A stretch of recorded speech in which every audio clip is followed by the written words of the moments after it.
Ladies and gentlemen, it's my honor to join you during this edition of the African Business Angel Network Annual Congress.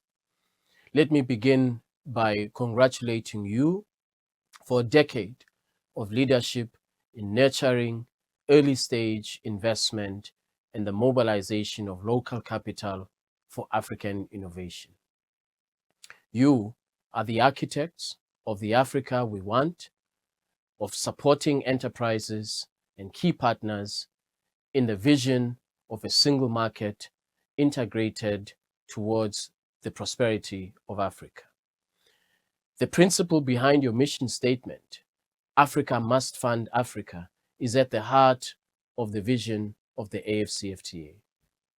In today's uncertain global economy, where external funding is increasingly tightening, your work to mobilize local capital has become a continental platform for de-risking. Every initiative you lead strengthens Africa's resilience and self-reliance in raising capital for herself.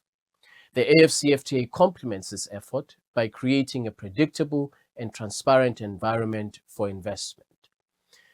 The protocols on trade in services, investment, competition policy are designed, amongst others, to make progress in cross-border services delivery, make it feasible for startups, and investment for angels.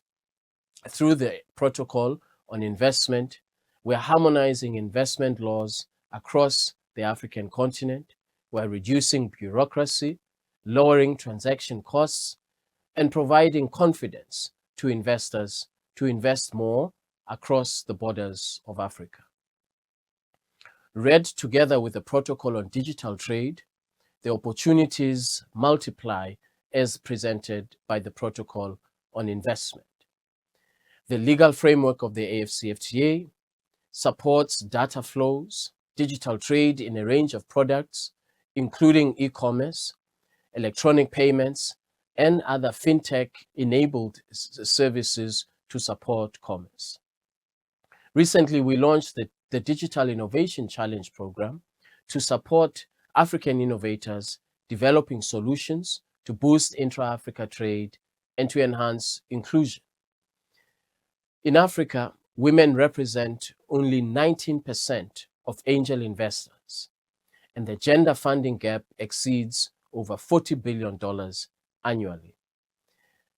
Meanwhile, initiatives such as Rising Tide Africa, She Equity, and others are changing this narrative by financing and mentoring women, as well as investments that are led by women. The AFCFTA Secretariat shares this vision. Our protocol on women and youth in trade, the first of its kind around the world, ensures that women and youth-led enterprises are integrated into regional and global value chains. It requires the removal of structural barriers and calls for improvement to access and to trade finance.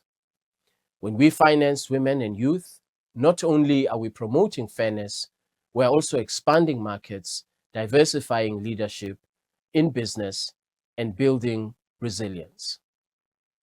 I also wish to take this opportunity to emphasize that angel investing helps to address another of Africa's most pressing challenges, and that is the brain drain. Each opportunity created at home in Africa keeps innovators and our entrepreneurs contributing to Africa's growth. Local investors backing local founders create a cycle of confidence and opportunity that keeps Africa's brightest minds building an Africa we want. Ultimately, this is the same objective of the AFCFTA. I therefore wish to, ladies and gentlemen, reiterate the commitment of the AFCFTA Secretariat to collaborate with you to create an environment of investment. The protocol on investment is able to de-risk cross-border transactions whilst harmonizing due diligence standards and trade facilitation measures that are able to empower SMEs, particularly those that are led by young people and women. I urge the angel community to channel investment towards transformative sectors such as the digital trade, agro-processing, clean energy, and other drivers of Africa's economy. We stand ready to collaborate with you in developing a continental innovation and investment platform based on the principles embodied in all of the AFCFTA protocols, particularly the Protocol on Investment and Digital Trade. The Protocol on Digital Trade ensures that Africa's economy is nurtured, that there's market access, and that we position ourselves for investment in digital public infrastructure. Such investment can only come from the private sector.